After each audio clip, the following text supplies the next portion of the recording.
Live from New York. It's a show that's trying to be a good teammate at all times. Not out here pitching perfect games. Sometimes I run the wrong route, but just throw it to where I am. You know what I mean? You don't have to be like you were supposed to be there in a purposeful and complete. First hour of. No, it's not the first hour. See? It's first hour, first things first overtime, though. Starting with the Kansas City Chiefs. Chiefs crushed the Raiders. My favorite stat via Kendall Baker at Yahoo, Casey had 30 first downs. The Raiders ran 30 plays. Yeah. It's just wild. And also the Chiefs stopped trying to get first downs at the end of the third quarter. Okay. What did the Chiefs prove with that victory? That they are once again the scariest team in the NFL. Thank you. So hold on, wait. To be clear, I don't know that he's on the schedule again.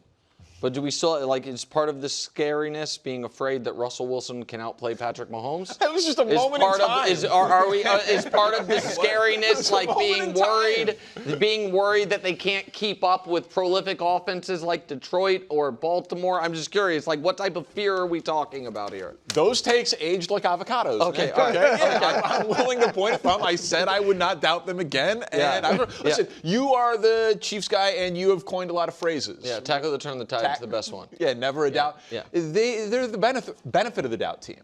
Like, every team in the league has questions. Tampa is just one-score games. Eagles, can they do it consistently? But at least the Eagles, they've won a Super Bowl and they've beaten the Chiefs.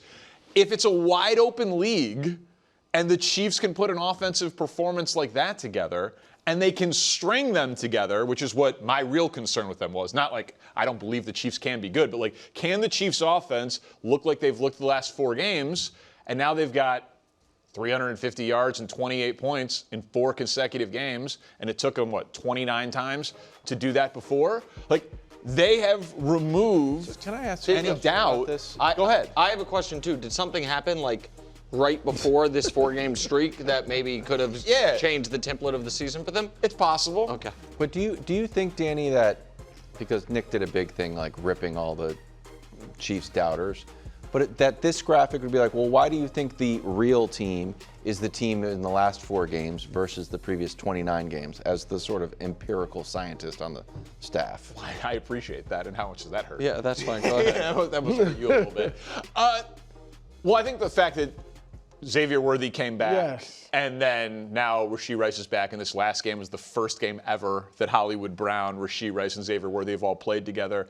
And again, I think the benefit of the doubt thing for them is real, because as Nick points out all the time, this is not a 29-game sample size team. It's a 7-year run. Well, this is my pushback on that, where you seem to feel like I am more bothered than I should be about the doubts after the 0-2 start, to which and I kept bringing this up, but that the Patriots from 2011 to 2018, the only other team to make 7 straight conference championship games, they made 8 straight. Chiefs are trying to match that.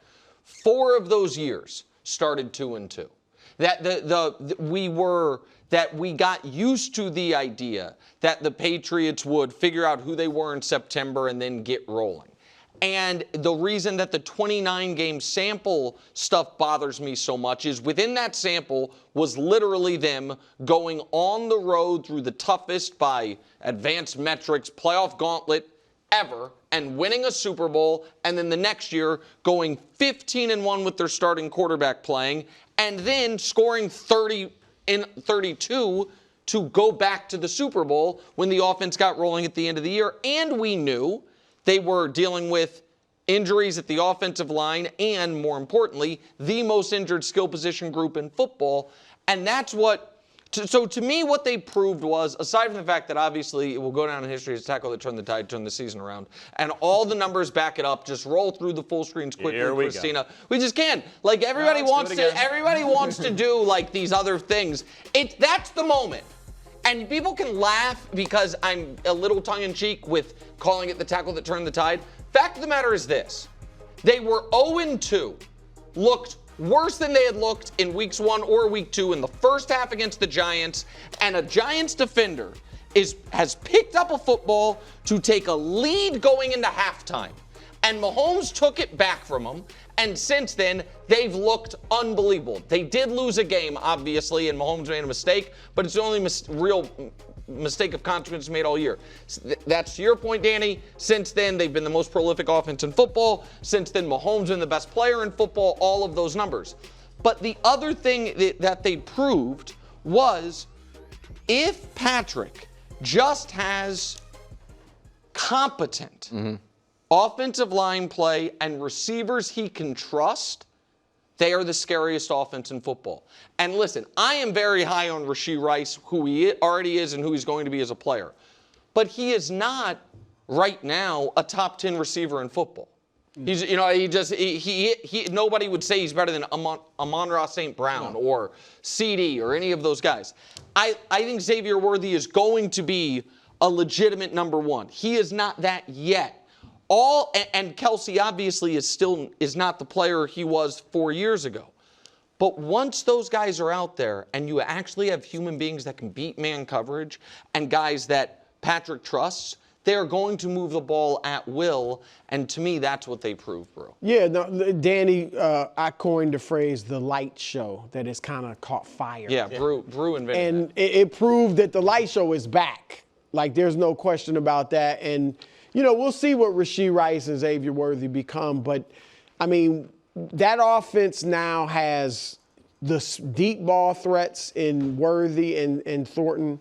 You got the underneath threats. Kelsey now looks obviously not like he was in his prime, but he's been a lot more productive since Worthy got back. Hollywood, Juju. I mean, now that core looks really good, like deep. Rashee is great with yards after the catch. But beyond the light show being back, Danny, this is the first time in Mahomes' career. Now, we'll see if it carries out for the whole season. But the first time in his career that they have had a top 5 total offense and a top 5 total defense. Usually the offense is phenomenal, defense is okay. Defense is phenomenal, offense is solid. Now they look like they have both. And that's what's scary for the league. I agree, and we get a lot of fun tests. Like they still have to play Buffalo, they still have to play Indianapolis. Yeah. Like we get to see regular season tests of this like newfound Chiefs thing. They play the Broncos against twice. Detroit and Baltimore with Lamar. That's what it was. The offense was clicking, and they shut them down defensively. But to Wilds' point too, like my criticisms or questions of the Chiefs were like present tense. Like I never was like the dynasty is over. Like Mahomes will win another MVP or two, another ring or 2 or 3. It was just like in that moment in time, was their offense broken because of all of the guys who were out? And they did look, I mean, they lost that game to Philly when I picked Philly when we were all in Kansas City. They were struggling against the Giants, and now things have changed. Yeah, thank God for the tackle that turned the tide. Without the tackle that turned the tide. Without tackle that turned the tide, everything's different. Who knows? Would still be going. Also, kind of a sad, and this might lead well into stock up, stock down, kind of a sad omission there by you. What'd I do? You're like, they still play Buffalo. They still play Indy. They still play the Chargers too, buddy, but you're the Chargers already beat I'm just saying, like that's even more why you should have said it. Exactly. But you were thinking of the best teams and the best quarterbacks in football, and like Chargers didn't even come to mind. Check in on the Packers and Micah Parsons, who had one of the best games of his career, 3 sacks, 5 quarterback hits. Was he inspired by Danny's segment last week? Well, we'll find out in today's edition of Stock Up, Stock Down. That's right. Stock up, Micah Parsons. It didn't take long. Pressures. 116% increase for the Packers this week from last week. And you said one of the best games of Micah Parsons' career. He's never had 3 sacks in a game, so the best sack game definitively of his career. And he tied his career high for quarterback hits with 5 and tackles for a loss with 4. I have no idea what Arizona was doing blocking him one-on-one. Like you guys were showing the highlights earlier. There was no help ever. Like, Micah Parsons is still really, really good, and he's just blowing past one blocker each and every time. It was his best game as a Packer and the best game of his career. So I think that's pretty undisputable, and I think it's a great point. I want to kind of open it up a little bit wider because you are obviously a well-known Packers hater, just out of fandom. Nothing against the guys. Well, he's a Bears and Packers fans hate him. He didn't even pick him to He make picked the him, playoffs. yeah. When they traded for Micah, he moved them up from last place I in the thought division that to was third place. It's genuine. It's genuine. and It's a heart. And dislike for their fans. And you, Brew, obviously picked him to go to the Super Bowl. I wonder if you feel similarly to the Packers, though, through 6 weeks as Brew, which is not great about how they've looked this last month. Like that it is good that they got that win. Yep. And it's also, your point's right, that it seemed odd that they just let Micah Parsons continue to do damage. But Arizona moved the ball. When Micah Parsons wasn't sacking the quarterback or getting TFLs, Jacoby Brissett was moving the ball, and Green Bay did need to convert a 4th and 2 late that ended up essentially winning them that game. I'm surprised the defense, after that amazing start, has not looked as dominant as I thought it would personnel-wise. I agree. I mean, listen, both sides of the ball. To pick up a 4th and 4, they're throwing it 45 yards down the field. Like they're a very inconsistent team on offense and defense. And so I think they're better than I gave them credit for preseason. They're just good enough to make a critical mistake in the division round of the playoffs. Go ahead. Well, I thought we were going to more. We have to check the stock market. It's like you in the breaks, bro. This one hurts. This one hurts, but to show that I am fair, stock down, Caleb Williams. Wow. He was objectively not good against the Saints, and the Saints defense has been objectively terrible against the pass. This is his passer rating, week 3, week 4, week 6, they had the bye in week 5, and week 7, the lowest of the season at this point. And it was masked by 4 takeaways. And in this 4-game winning streak, they have 15 takeaways in 4 games. Oh, that's too many. That is too many. That's a problem. I mean, that's a Not weird sustainable? problem. But yeah, It's that's not a good, problem. right. Yeah, not sustainable. It's like Caleb objectively was not good. And people were talking about, like, are you being too critical? Is there too much scrutiny on him because they are winning? No, he has to play better, period, because the takeaways are not sustainable, bro. You guys, we talked about it last week. You wanted to see a monster game from him. I said I'd be happy with a win and a solid performance. This wasn't a solid performance. And you're right, they did get the win, so good for them. Look, stacking wins is obviously important. They are right in the thick of the playoff race. But that was disappointing. I mean, again, I didn't want fireworks. I just wanted solid, steady play, and I didn't see that. And he continues to be on this roller coaster. And has trouble handling the snap. Yeah. 2 botched snaps, 6 other offensive penalties. His passer rating since that Cowboys win is 78. He has 3 touchdowns and 2 interceptions since the Cowboys game. Yeah. It's not going great. No, I gotta say, this game really surprised me. By how he performed? Yes, I thought that it was, I don't want to say impossible, but I thought that barring, a bunch of turnovers, that obviously the Bears are going to move the ball through the air on New Orleans because everyone has moved the ball through the air on New Orleans, and for them to instead win just because New Orleans kept giving them the ball. They made some great plays, obviously, as well. I did not, that was to me almost the least likely of these outcomes. And even if Brew just take of, hey, just a solid game and it was smarter than me or Danny's, I did not see bad game on the board. Right. And to me, I think had they lost, this would be one of the worst performances of any quarterback all year. Let me rephrase that. Of any guy that we consider a real starting quarterback, that isn't a backup or a guy that's just put in there. So yeah. It's a long way of saying, perhaps I deserve some points because this was my upset alert pick. They lost by 12 points. I was almost. You picked a team that lost by 12. But a lot of you guys are like, man, Wild, you called this kind of. No. What was your other Almost upset an alert, upset? since you did 2? Giants, Broncos. Almost called that one too. Ooh. That one covered. So I got, yeah. You get. Oh, that's why you were advocating for Coach to get a point for that, because you also had it. No, right? it was very clear bucked the system. that I was like, the Saints aren't that bad. buck the system. Now, Rattler if does we turn the want to ball say over. that last Sorry, week upset alert, I know, Nick's picks we're off. and Parkins' picks is just we're just going to pretend it didn't happen. I'll think of it. I'm fine with that. All right. 2-0 on I Parkins' didn't. picks. I didn't look at your. Two- Oh, no, 2-0. 2-0. Seattle pending tonight for a perfect week. Stock up the Colts' legitimacy as contenders. This is real. I don't know how we can deny this anymore. The graphic here is a picture of simple that one. guy. Points as in points scored week to week to week. If you score a lot of points, Nick, you're a big brain football guy. Yeah. You often win football games. And I know people have questions about Daniel Jones. People have questions about their opponents. They're 6-1, and you guys showed this earlier in the show. I just wanted to add one more team to it since it's fresh in everyone's mind. Points per drive, if they actually did this for the full year, 07 Patriots, 18 Chiefs, and the Lions from last year who won 15 games and were the 1 seed. I don't know, in a wide open NFL, and we get to see them against your Chiefs in a couple weeks. But man, they could easily be 9-1 coming off a bye heading into Arrowhead based on their schedule. We have to look at the Colts as being real. No, look, the Chiefs look like they are a level above everybody else in the AFC. But everybody else, Buffalo, if you want to throw New England, like I would put the Colts right there with anybody else in the AFC right now. To do what they did, I really didn't believe in them through the first 6 weeks because I felt like, okay, they're not beating great teams. They obviously lost to the Rams.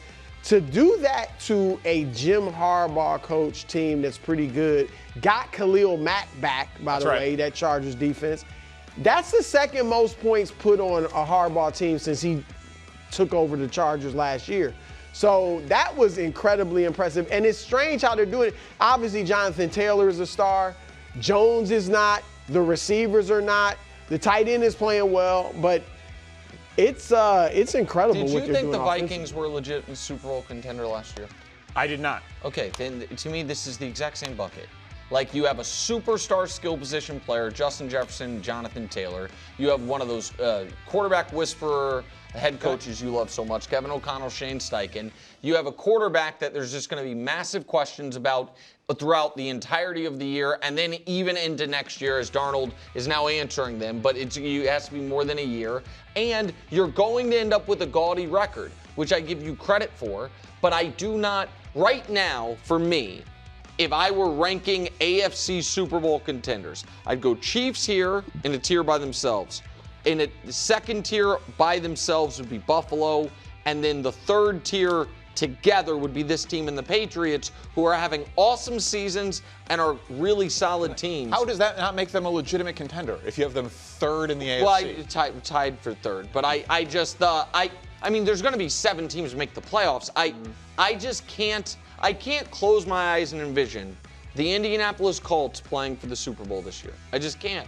Maybe it's unfair. And I also do think we need to see the defense against real quarterbacks because your guy Herbert threw for 400 yards on him. Stafford beat him, and everyone else is. The Stafford game, I know we can play the asterisk game with all the games, but that was a game that the Colts easily could have won if it wasn't for wacky stuff. Correct, but the wacky stuff wasn't the Rams moving the ball.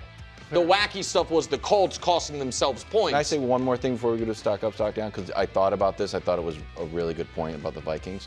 I don't know if Justin Jefferson versus Jonathan Taylor is just like, outstanding skill position guy. Like Justin Jefferson yesterday was just shut down. I don't know if you can shut down Jonathan Taylor. Well, their offensive line is good. It's more Saquon-esque last year. You're saying running back is less dependent on another guy. It's almost like this big like moat around Daniel Jones going pumpkin mode. That's fair. That's fair. Last one, and again, to show that I'm fair and accountable, this one also hurts me. Stock down. This is like a self-roast a little bit. Justin Herbert's MVP candidacy. Oh, you don't say. You know why, Nick?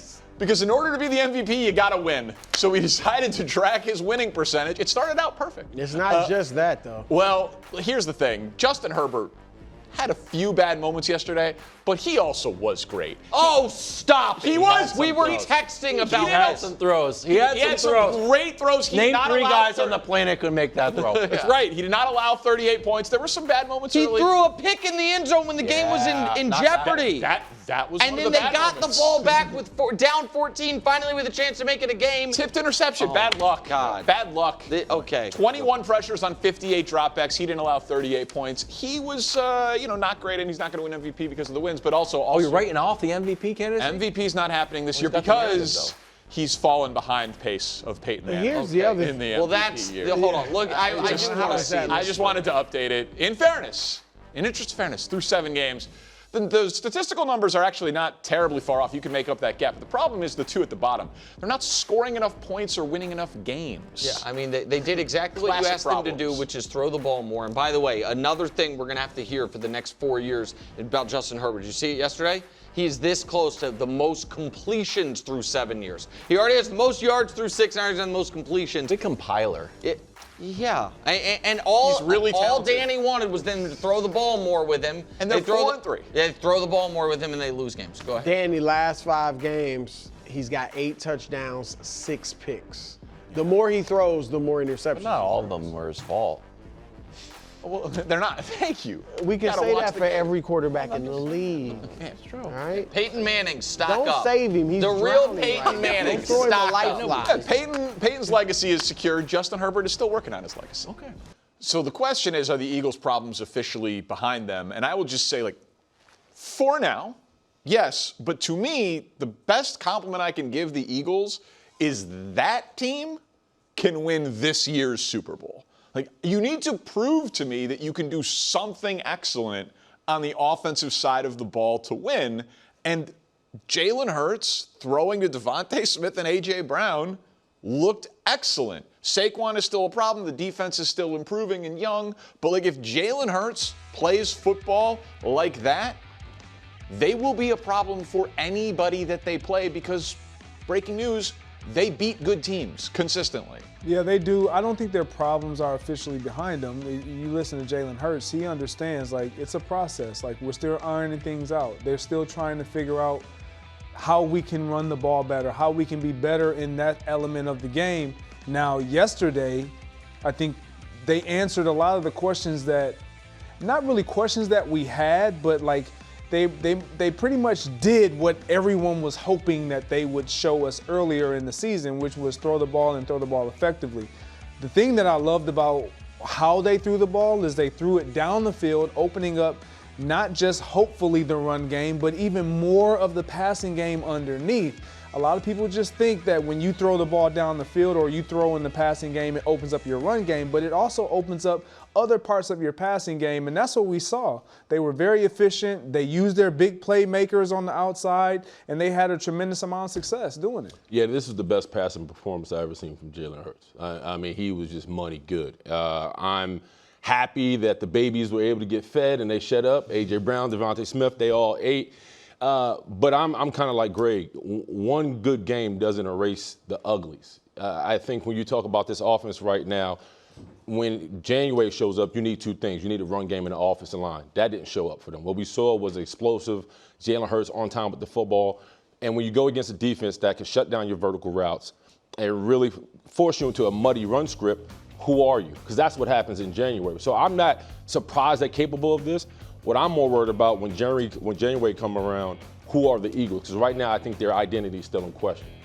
We can't play January football games, though, in October. Yeah. And, I had a real question on, in October, could this team have done that? Right. So, the fact that they did it, and then I was, I'm very online. I'm of that generation.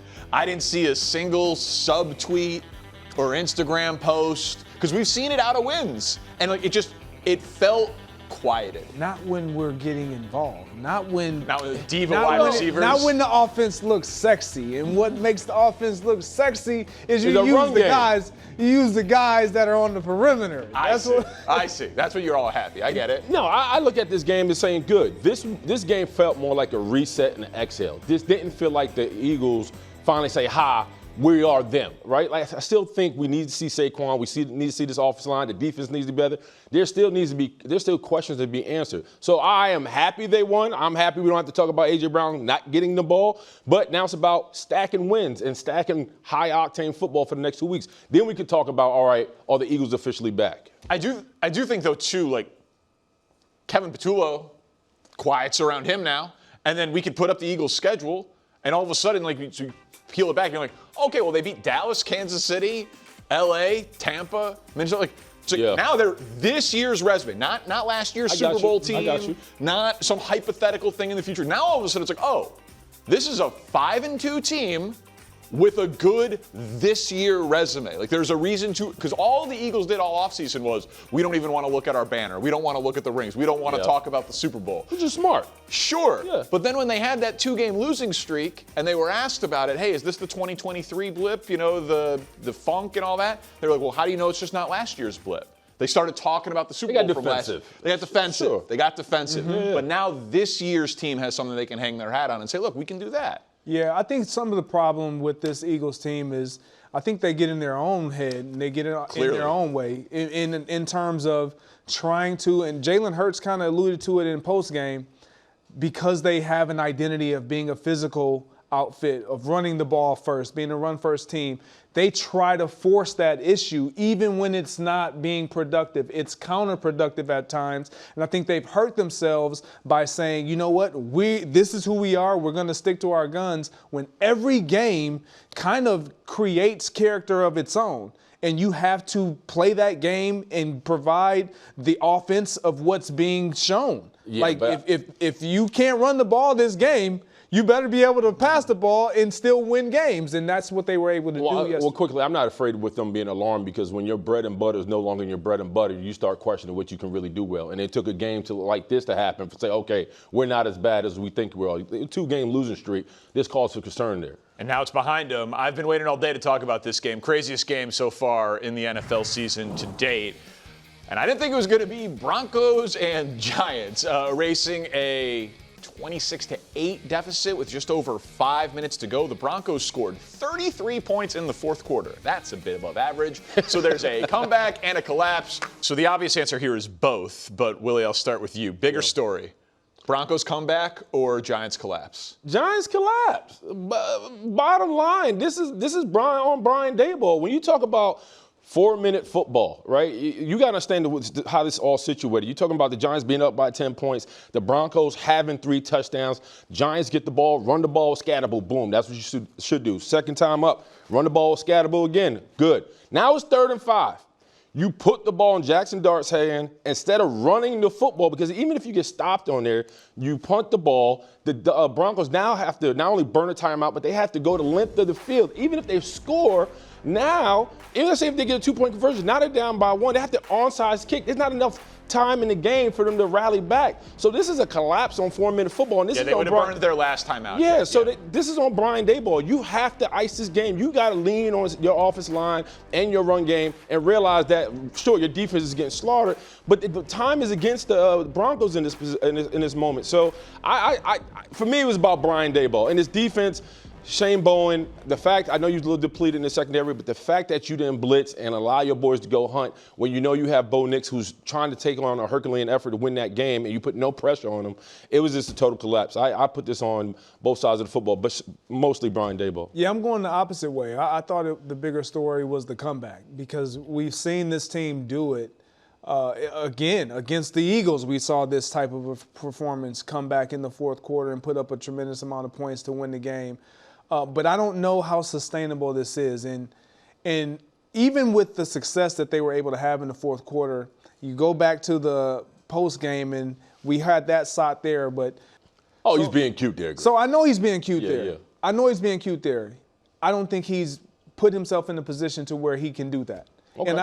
And I don't get me wrong. I'm nitpicking now. Okay. Because we weren't all in. We were in that situation because of how you were playing. And if you look at the numbers of him in the first 3 quarters versus the fourth quarter, like, we need the fourth quarter version to show up in quarter 1, 2, and 3, and we wouldn't be in this situation. And so, like, I get it. He's making light. He's having fun because they were able to come back.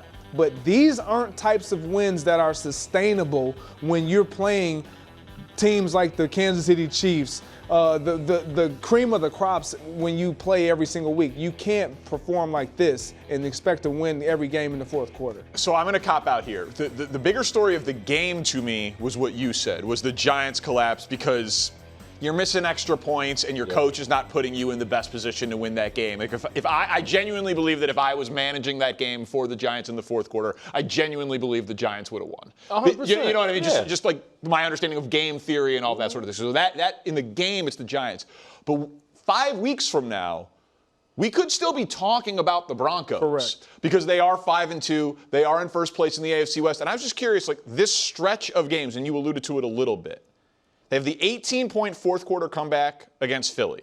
Then they go from Philly to London. They have another fourth quarter comeback against the Jets. Then they fly all the way from London back to Denver, no bye week after an international game, and they have their third straight fourth quarter win in that spot. Is there something to Sean Payton, calloused team? I feel like not every team would have been able to handle that. Like that schedule, that travel, those three opponents, 3 straight fourth quarter comebacks, 4 straight wins. You have to pay attention to that. And I think more importantly is when you have a team that shows that they will not give up and there is fight, that's something to hang your hat on. However, you can't go through the rest of the season doing this. Well, it's one of the dumbest games I've ever seen. Like both teams had a tipped pass touchdown.